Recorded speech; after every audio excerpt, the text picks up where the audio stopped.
Welcome back to Open Door Conversations. This is episode 10 titled Deal with Your Stuff. What are you needing to heal from? I'm one of your hosts, Renata. And I'm your other host, Fatima. Welcome. Welcome back. Thank you guys for tuning in. So, today we are talking about what it means to deal with your own stuff, your issues, idiosyncrasies, past hurts, trauma, all of those things. Because my question, I guess, would be how is that impacting your life and your relationships? And so that's what we're going to talk about today. Because, child, to answer your question, Let's open the door. let's open that door. That's a huge door to open, too. Mm-hmm. It is. I think one of the first, it takes me back to a video that I saw on YouTube. And I'm going to shout out the ladies of the reel because while the show is no longer, they had some really good topics. And this was toward the end, one of these topics they talked about, which was recognizing your own toxic traits and behavior or the things that you do. And we, of course, we actually had this title long before I saw the video. This we had this title in the planning phase of the podcast, but that particular episode just had me think about how, like, wow, a lot of people are starting maybe to take a look at how does their stuff show up and how is it impacting the people around them, their relationships, their careers. Yeah. So let's talk about it. And, that's heavy because one thing, what's interesting is, like you said, people are starting to recognize that their stuff is impacting others, but still, unfortunately, there's a larger percentage that is not them. Mm. Because they can't recognize that, no, it's you and your toxicity that is affecting relationships and others around you. Kind of like you said, when people, as we all know that saying, hurt people, and we end up bleeding on the people that never hurt us, and not understanding what that actually looks like when it happens, because we have not yet began to identify the toxicity, or and we say toxicity because it is basically toxic behaviors, toxic actions, because that's the only way that we know how to respond, or that is what we are used to living in. And when that happens, living outside of that chaos is unforeign to us. And so it becomes a difficult situation when, one, you've entered into a relationship, be it a friendship, be it an intimate partner relationship, to where they are not part of the toxicity or the toxic environment. And that's not something that they're used to dealing with, but they are trying to cope in that with you.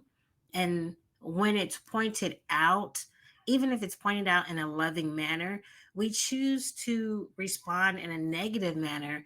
And I think that that's almost with anyone, whether it's a toxic trait or not.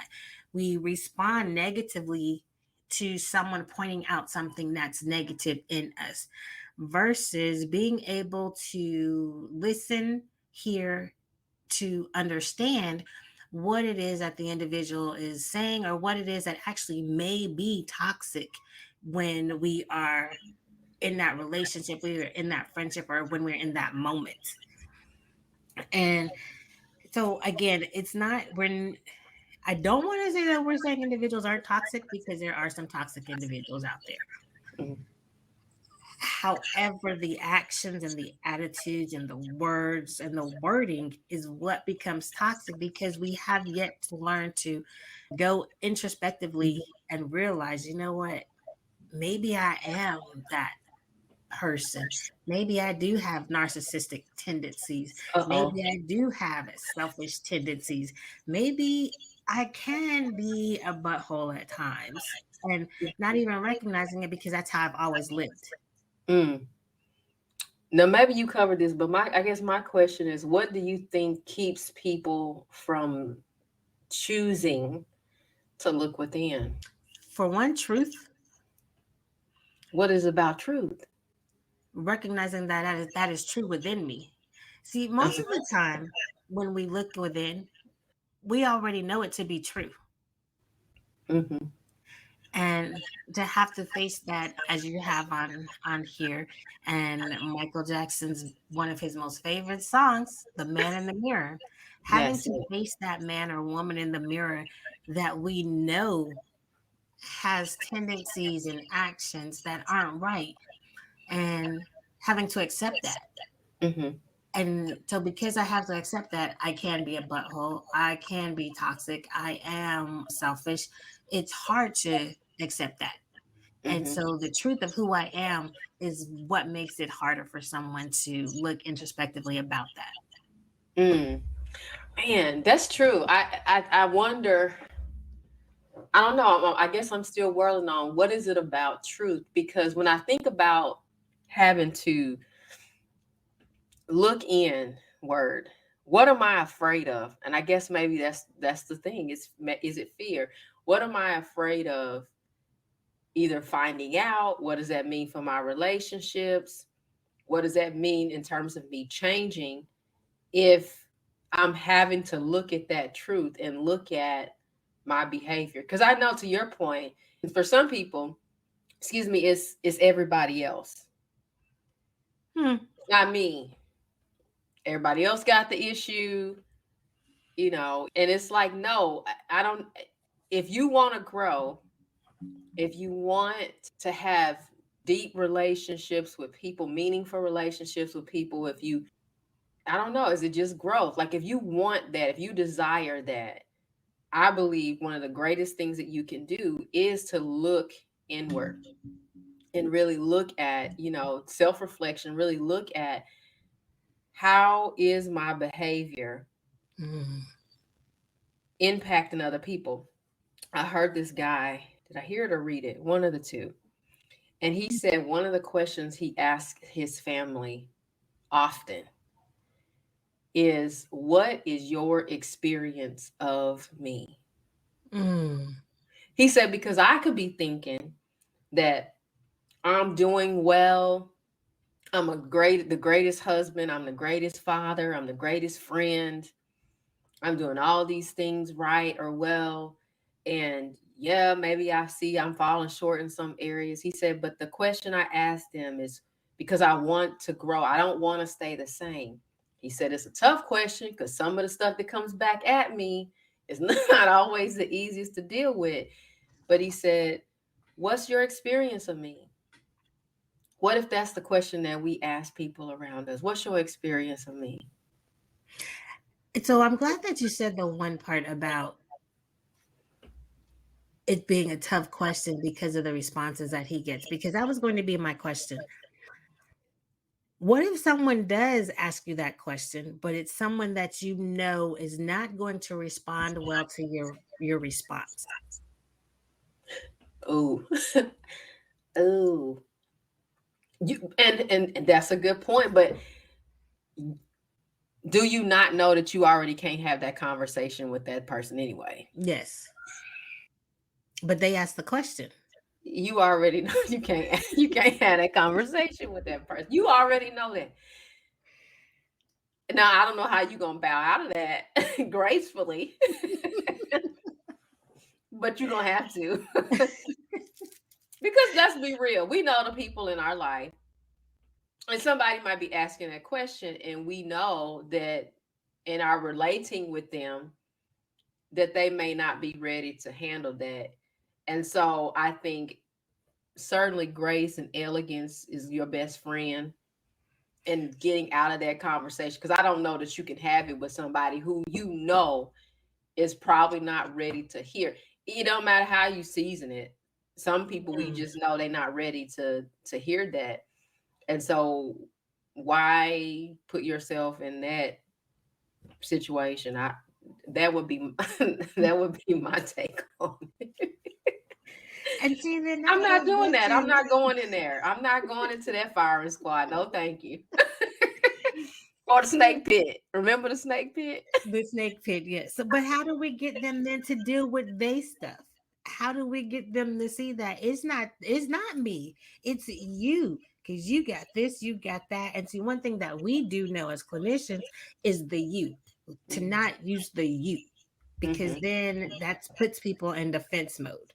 Sure. And if we could say anything in this episode as well, is to pay attention to when you are speaking to someone in regards to using the you, because Mm-hmm. it's when a person is constantly hearing, well, you this, you this, you this, you this, you this, you this, it's even for someone that is receptive to constantly feel that the finger is being pointed at you Mm-hmm. is puts you in a defensive mode. So you've automatically aren't trying to hear anything else, because now you're trying to defend the fact of what you keep saying that I'm doing all the time.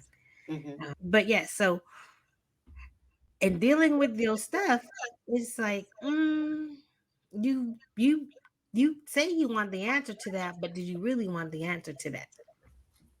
I think it's part of conversation we had a little bit earlier, right? Your mama always says, it's not what you say, it's how you say it. Mm, And so I think verbiage is key. And not so much that I think you're twisting or manipulating the conversation in a way. I think it's just wisdom to be mindful about the word choices that you use when you have tough conversations. Most people in my circle, y'all know that if you ask me a question, I'm going to give you an answer. And I'm going to season it with, now, do you really want me to tell you the truth about that, or are you just wanting me to listen? Like, what is it that you're expecting of me, so that I know, kind of moving from an expectation at that point, so I know really what you're open to. And so even as a clinician, I don't just tell people what I think they, need mhm, to know or whatever. If I'm hearing something or seeing something, I'll say, well, do you mind if I speak into this situation? Or is it okay if I share with you what I'm really hearing or what I'm seeing? And so in that, if they say yes, or I've kind of discerned, as we were talking about, that it's not, you know, okay, so to speak, for me, I'm going to be very mindful about my word choice and how I address that person. Because to your point, truth still needs to be said at times. And in that space, I'm just going to be very careful and try and be very, watchful about how I say what needs to be said. For people who, maybe it is them and that toxic behavior, they need to deal with their own stuff. I sometimes I look at it as is in layers. There's people in my life where I've had to layer how I address certain things with them. And by that I mean, like, I can't just be full force, and like, maybe they still kind of opening the door and space to learning about themselves. So you just can't go rushing in and give them all the things that they need to change at once. It's like, I know you want to tell them because you've been dealing with it for a long time. It's been working your nerves for a long time. You tired of it. You over it. You sick, like all the things. I get it. But you can't well, I can't say you can't. It's probably not wisdom to come in with the barrage of, these are all the things you do to get up on my last nerve. You gotta layer that thing. And sometimes it's just like, okay, well, let me come in and let me share, one thing. When I work with couples, I'm like, it's one thing. Like, just mm, I know you want to deal with all the things. That's not gonna help you right now. Let's just focus on one thing. Cause everybody not wired like you, where they can take in all the information. And you talking about stuff that's kind of touchy. mm, So just layer it. Maybe it's this time. What's the most important? Let's prioritize the issues. mm, What's the one thing? And then maybe sharing that one thing, and how you share it is important.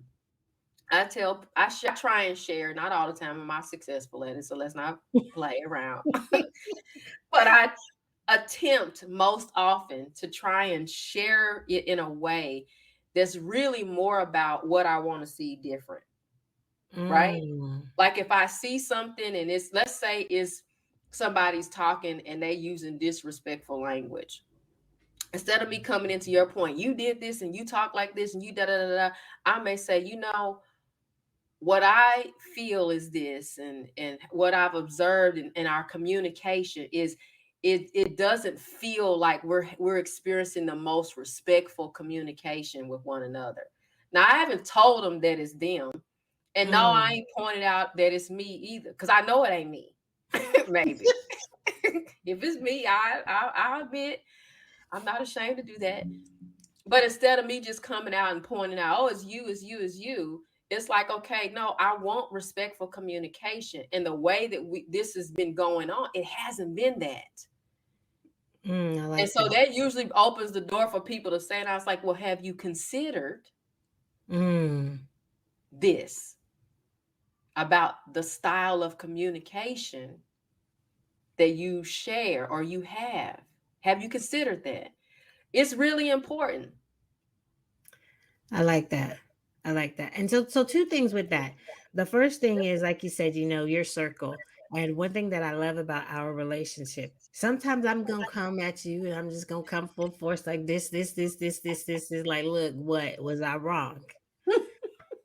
And then there's other times where because I want that. I need to know what I could have said differently to your point Mhm, what you were just saying, or how I could have handled it differently.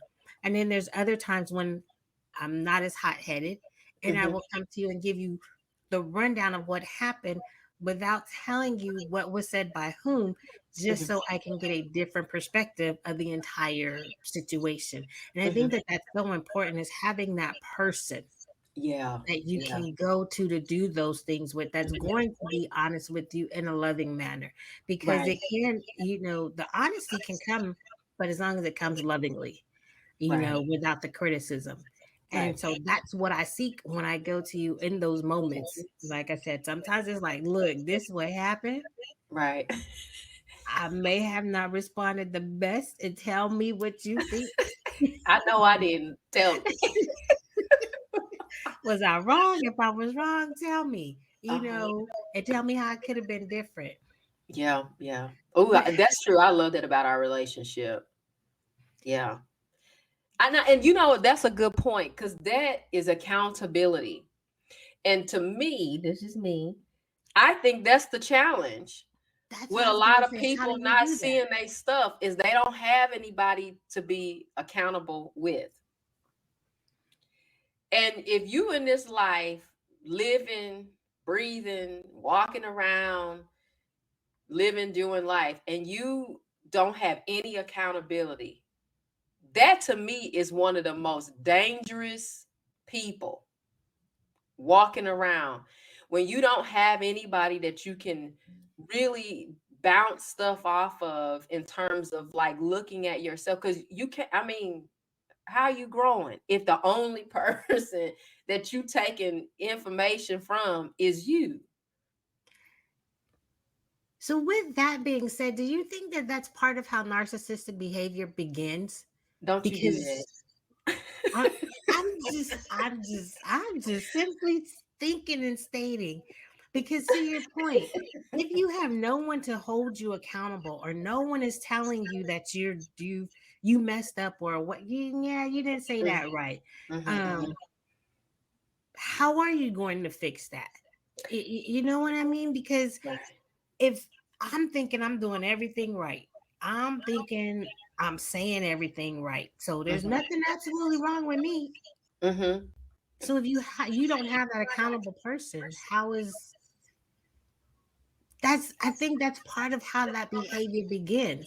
Because I'm good. Well, I'll say I do believe a lot of their personalities tendencies, or those tendencies in terms of behavior, stem from lack of things they didn't receive. I will say, to your point, I believe that how it continues and grows and festers is because there's a lack of accountability. Mm, The fact that the behavior, it can continue to be that toxic, and you keep experiencing the challenges of those behaviors from that personality type or dysfunction, because that's what I call it. Is because there isn't any account, there isn't much, or at for some people at all, any accountability, and that's how it kind of continues to like breed, grow, fester, whatever you want to call it. I do believe that not having accountability allows for that to continue to manifest itself and fester, and I do, I really do. You don't, people don't have to agree, but that's my 2 cents on it. Well, I agree. And so with that though, how do you begin to recognize your stuff in order to deal with it?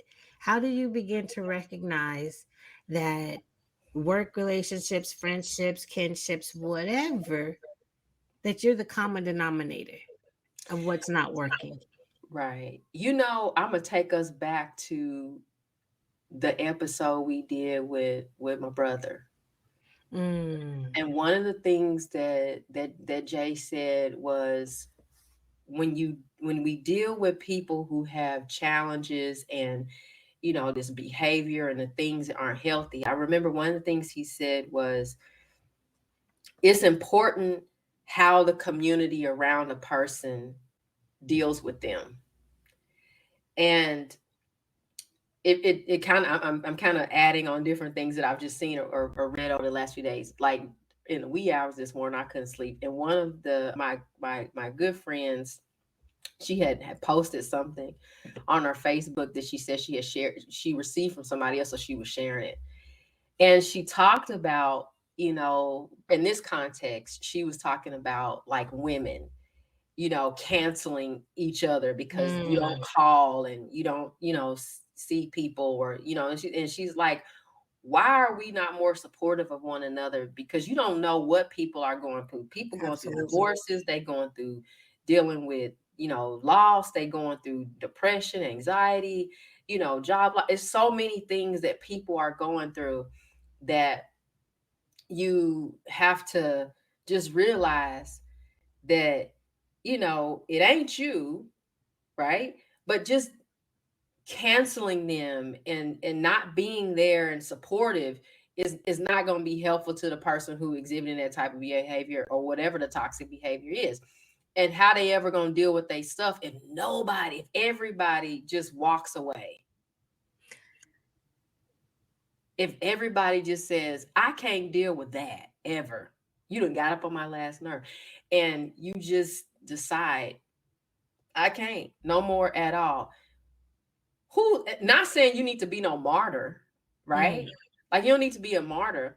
But if everybody walks away and nobody is ever trying to extend grace, show love, trying to, find a different way to communicate with this person, how they ever gonna grow? Because all they left with is themselves. so So with that's where the that being community come in said, at. I don't know. Is it? with that being said, and in today's society, to your point and what was shared about counseling, that's just what we do now. We're just so used to, like, you know what? I don't have time. I'm not about to deal with that. So then that person that is hurt goes on to continue hurting people, sometimes realizing that they're bleeding on others that had absolutely nothing to do with the way that they feel. Mm-hmm. But then there's those others that don't care, Mm-hmm. and don't care to seek out that help, and don't know how to seek out the help, and don't know how to recognize that it's themselves. And so Go ahead. how do you get to that? I was gonna say, I'm coming in close. You deal with them accordingly, known as boundaries and the like, right? Like, I don't think we have to, not canceling people doesn't mean accepting toxic behavior. I don't agree Right, with that at all, right? right. I don't think that has anything to do with you being less godly or less loving or whatever, because you institute parameters, right, around your relationship. And we talked about it many times before, boundaries from the South. We are. And in the South, we have a little saying that is, you teach people how to treat you. That's what I tell my clients. I'm like, that's what boundaries are. Is you telling people or teaching people, so to speak, in a roundabout way, how to treat you. If you're yelling, fussing, and cussing, demeaning, disrespectful, whatever other toxic, gaslighting, manipulating, trigger, all the things, whatever that toxic behavior is, if that's how you navigate life and relationships, I need to put in some parameters around how you get to communicate with me. That's not mean, right? Like if you call it attempting, because you know this is not going down, but if you attempting to call me out my name, oh, no way. Buck stops right there. You don't get to speak to me that way. If you like to talk to me, I'm going to need for us to have different type of conversation, right? And me and how I address that, how I say it is, gonna be respectful still, but me telling you that that's not okay is the boundary. I'm not okay with you have like you engaging with me like that. That's telling the person something. That's teaching them something, right? I don't have to cancel them. I can just tell them it's not okay. Now, after maybe a while, we talk about layer, right? How you bring stuff to people. The more that, because that's going to automatically shift your relationship dynamic with that person. And so, when the more consistent you are with their behavior, something's changing. They don't get to talk to you like that. They don't Mm. get to mistreat you like that. They don't get to deal with you the way that they have been trying to deal with you. And when they ready, maybe for the people who want growth, they'll start to see why. Every time I come at her, she shuts me down. Maybe someday they're gonna ask, why do you always, or they may say, oh, well, you're always cutting me off when I try to say something. That's my end. Absolutely. Because that language or that style of communication is not healthy. Mm. I'm not okay with you communicating like that with me. So if you'd like to talk to me, then I'm going to encourage, approach me differently. Mm. Haven't told them, Nick, it's a way to do it.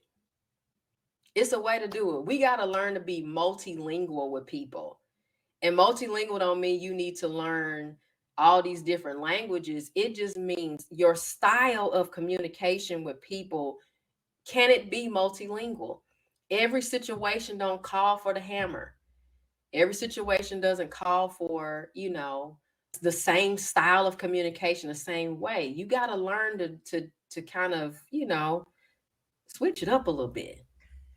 But it's not okay. And that to me is how you can really kind of quote teach people how to treat you, implementing boundaries and not allowing, so to speak, and I'm loosely using the phrase allowing, but not allowing all that toxic behavior to keep showing up in your relationship with the people who don't want to look at their own stuff or deal with their stuff. So then maybe the way we should put it is teaching people how to deal or showing people how to deal with their stuff instead of deal with your stuff. Because let's just say Okay. That's still, is that not still dealing with your stuff? it Because they is. don't know, some people don't know they're being taught. That is true. That is very true. And so let's just say I come into your office and I'm here because my husband said I need counseling. I don't need counseling though. I'm telling you, I don't need counseling. I don't need a therapist. I don't think that there's nothing wrong with me. He does this, he says that, he Hmm. does that. It's not me though. How do you get me to see that? No, it's you. You're gonna have to build relationship, because if you cancel the person, they're never gonna see it, right? And you certainly not gonna get any change on the first meeting. Just like the relationship with the people that you've been dealing with, and you realize I can't keep going on like this. That moment of realization, you're not gonna change anything overnight. They've been acting like that the whole time y'all been relating to each other. So it's not gonna change, right? Right. So if that's true, then is it over time that you, if you give it time, that things can shift and change? And yes, it can. So in community, then going back to community, Mm-hmm. how do we lovingly get someone to understand that they're the common denominator? Layer, I'm telling you, you're not gonna get them to figure that out in the very beginning. It's sort of like, they talk about peeling the onion, Mm-hmm. right? And you get all these different layers. Mm-hmm. I think it's sort of like when people are met with, when we're met. Let's take it to us instead of talking. I'm gonna take it to myself, right? Okay.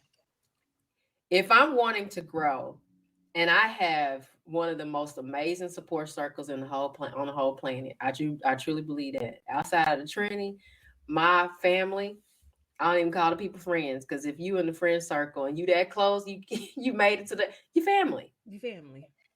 And so the things that you guys are able to say to me, right? It's because over time we've developed relationship and I've asked that. And so you've been able, and the more that we've grown as family and our relationship has deepened, there are certain things that you've been able to say. In the beginning, we didn't just be like, "Oh girl, that's not right. How you say that?" Uh-uh. You know. Well, you know what? I think we almost did. It was like that was just a meant to be.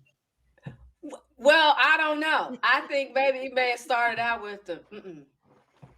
And then it kind of graduated from the mm-mm to the sis. Yeah, And but then, you know, I think I'm glad that in the beginning we was already almost with the no, mm-mm, don't do that. because that was Well, your for the people, favorite listen, line. Don't do that. right, for the people who aren't that blessed to have that kind of relationship, or maybe you do, Mm, I don't know. Maybe it's layers, right? Because again, I think it's I don't know that it's wisdom to really kind of put that out there in the beginning to that degree. I just don't know that that's wisdom. I think the more that you start to see change, because think mm, about, for me, I'm gonna go spiritual for a second. That's how God worked with us. He don't do all the cutting and snipping and changing all at once. We couldn't handle it. There is no true. way that we could handle that, the transformation that he probably wants to do in us. There's no way, right? I don't think so. So I think that just like he is gracious toward us, can we not be gracious toward other people? And kind of, as we are able to kind of share with them the toxic behavior, again, go back to myself. I know y'all haven't told me all the things at once. I know it. Y'all have not. It's little by little that it's been shared with me, that allows for me to digest some things and kind of work on stuff. And then, okay, now I'm moving on to the next thing. And I totally agree. And I guess for me, I want to look from the other side, or I'm trying to look from the other side for those that don't have the opportunity, as you said. Number one, the grace and the wisdom. I don't even want to say the wisdom, but to do it in the way that you said. Mm, And so to be able to help others recognize that, and I guess maybe that's just it as I'm saying it. Your responses and your reactions to not just me, but to others is not good. And there's some things that need to be worked on. And so, and I guess to your point, it needs to be done in layers. hmm Yeah. What about the people who may not feel like they are extending grace? Like you said, maybe not wisdom, but like, how do I even begin to share the deal with your stuff? What are you needing to heal from? I think when you think about that, I don't, and here's what I like in that too. One of the conversations I know we've had, we talk about from a spiritual standpoint, when you, I guess, desire growth and you desire change, that type of thing, right?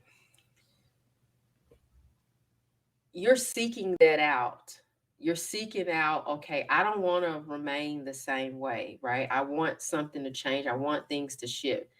And so you're wanting to heal from some stuff. You're opening yourself up to that. You're asking the questions. You're seeking therapy, maybe. You're seeking, guidance from a, spiritual mentor or spiritual father, whatever. And you're seeking that.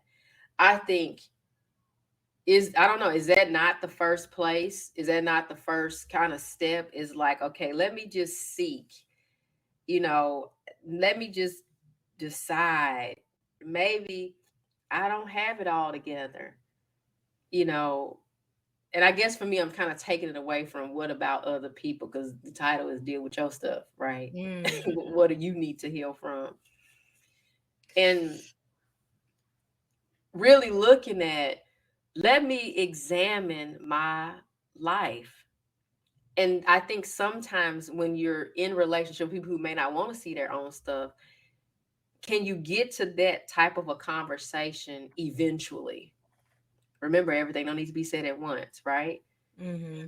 Or sharing, and I don't advise always sharing vulnerable stuff with everybody, because everybody is not safe people for you to be that vulnerable with, because there are things and times where people misuse the things that you share.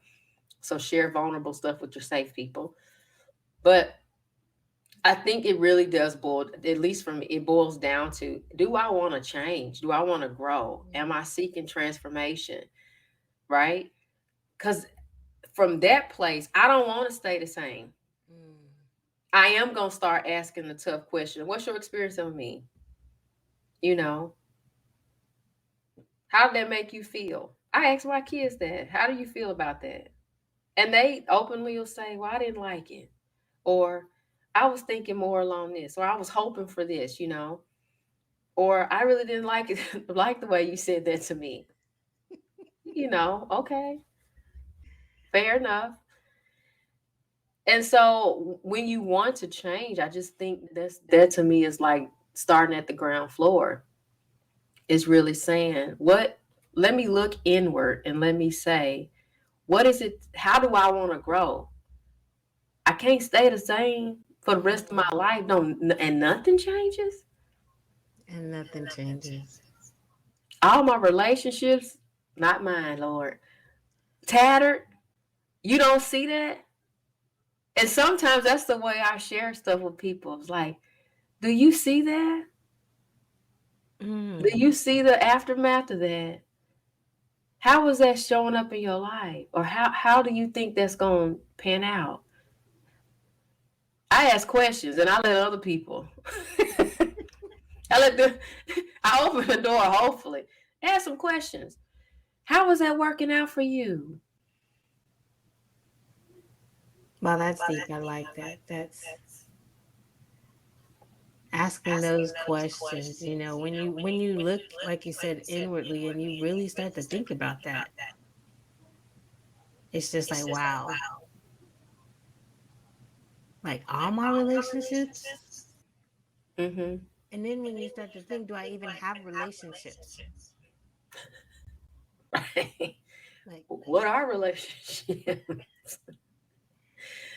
my That's true. closest friends aren't my closest friends anymore. Those type of things. Like, what happened? And then when you start to think, well, I've always just said it was them. Mm-hmm. No, maybe it was me. Mm-hmm. Mm-hmm. And I can understand how difficult that is. Oh yeah, it is.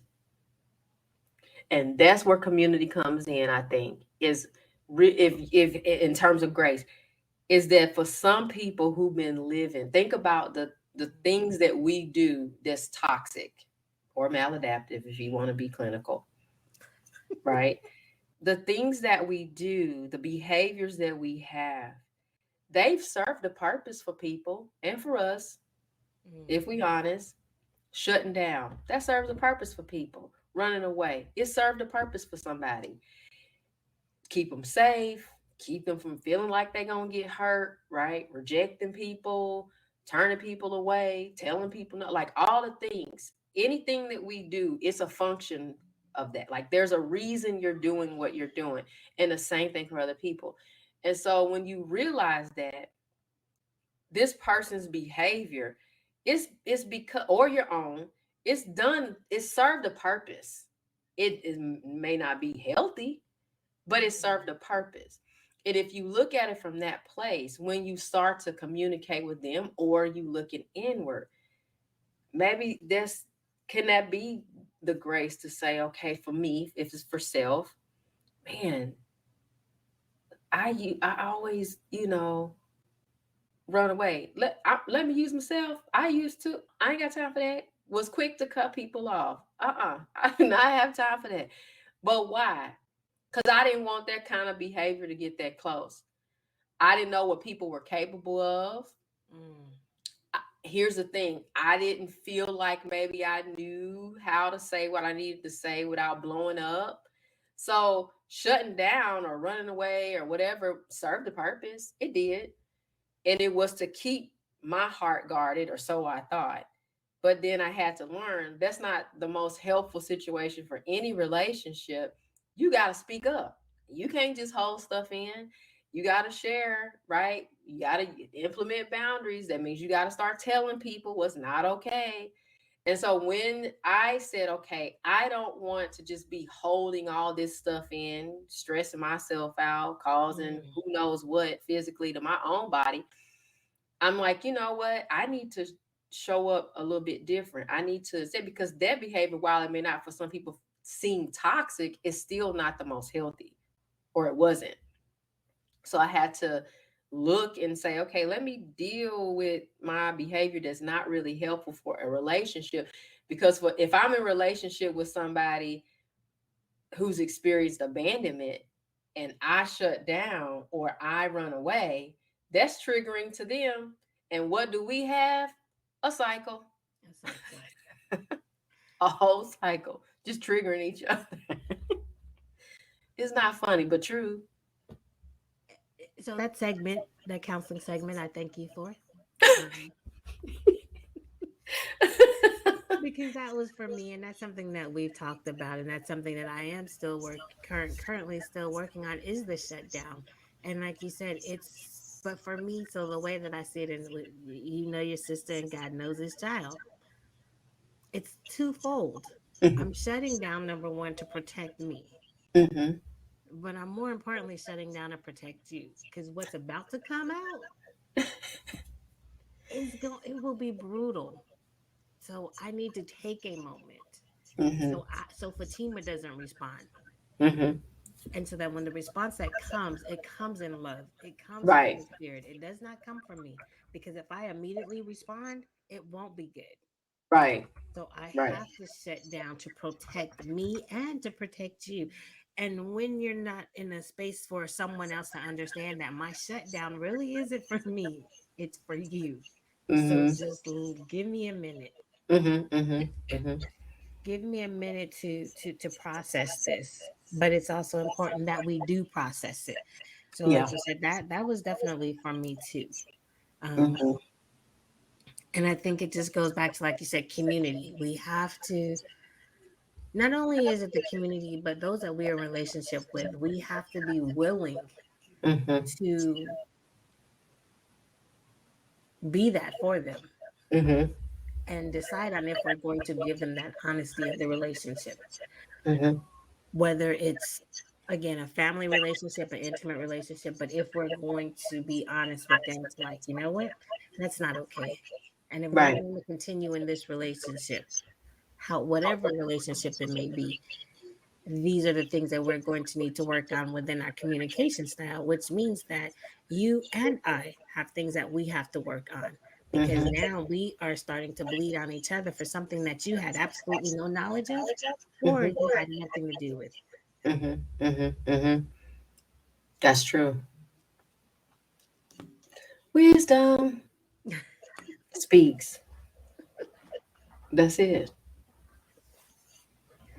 So now that we went all around the world to get to that point, Love it. And and I'm hoping that we gave some tools on how to open that door for Hmm. conversation and communication. Right, right. Yeah. Definitely an important, I think, what's the end goal? Is it for you to have healthy, meaningful relationship?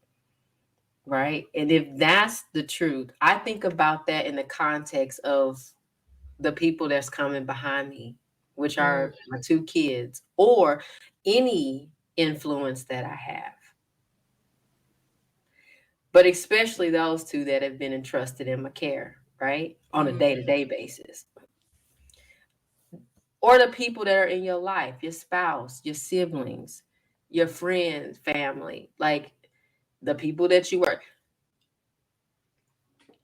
For me, when I think about those two little people, I say I owe it to them right, to deal with my stuff, right? right. If you're married, you owe it to your spouse to deal with your stuff.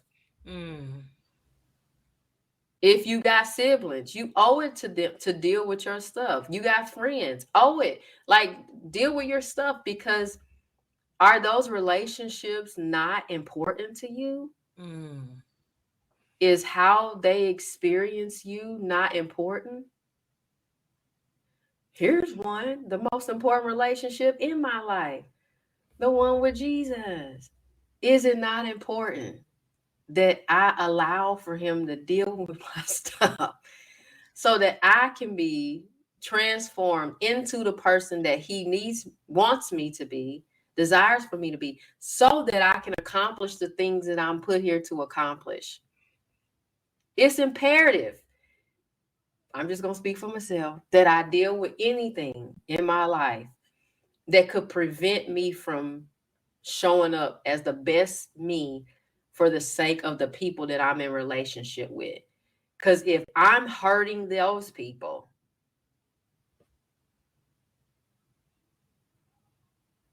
wow. That's deep. When you say start to la. think outside of self Yeah. and think of the importance of how others experience you Mm-hmm. and acknowledging the good and especially and more importantly, the not so good Mm-hmm. and how those experiences need to change. And in doing so, not only do we change those relationships, those immediate relationships, but which won't be a long time coming, but we can begin to change the experiences of the world around us Yes. because now we're influencing others on how to acknowledge how others experience them. Mm-hmm. Mm-hmm. Mm-hmm. It's so true. I think to that point, I think a lot of what we're seeing now, the underbelly of, probably always been there, but the visceral reactions that we're seeing across cultural lines. I'm gonna say culture because there's only one race, human. But come on. These all across these cultures is to me. What haven't you dealt with? What haven't you dealt with on your own within yourself that's causing you to hate, judge, gaslight, manipulate, think you superior, think this person shouldn't have, not help, like all the things that we are seeing, experiencing. Put your knee on somebody's neck, shoot somebody down, run into a school and shoot people, run to the grocery store, all the things that we experience. Mm, Is that not because people ain't dealing with their stuff? To your point, and if we did, would that not influence? Would we not have peace? Will we not mm, see, experience love? Even to your point, in your immediate circle first. That's your greatest mm. witness, is in your immediate circle first. Ciao. I'm done. Sorry, y'all. I think Got we in didn't open the trouble. door. We did. I feel like this could be a follow up. But I think it man, should be, because deal I with think this. the follow up with dealing with yourself is how are people experiencing you? How are people experiencing you? That's true. That's a good one. Maybe we'll come back. We'll add that to the roster. Yes, we will. Yeah. But thank you guys so much for tuning in today. We hope that something was said that was helpful. Again, any information that's been discussed, especially in clinical form, does not take the place of you having your own therapist or own healthcare or helping professional. While we may be clinicians, we are not yours. And so we want to make sure that ethically you Yes, seek out, support in your local area or in your state, because some states allow for you to see anybody in your state, be it telehealth or whatever. But if that's something that you really want to work on, that's my encouragement as we head out today to seek support from a person that is educated, that's licensed or associate in school and under supervision, any of the like, that can help you walk through, navigate through what does it mean for you to deal with your stuff. Because trust me, coming out on the other side, it can be a very rewarding experience. absolutely. Scary, as my sister said earlier, but rewarding nonetheless. Absolutely. So thank y'all for tuning in, and we'll see you next time. If you have any questions or want to connect with us, check us out on Instagram or Facebook at Open Door Convo, or you can email us at opendoorconvo@gmail.com. Thank you all for joining us. Thank you, my sister. Thank you, sis.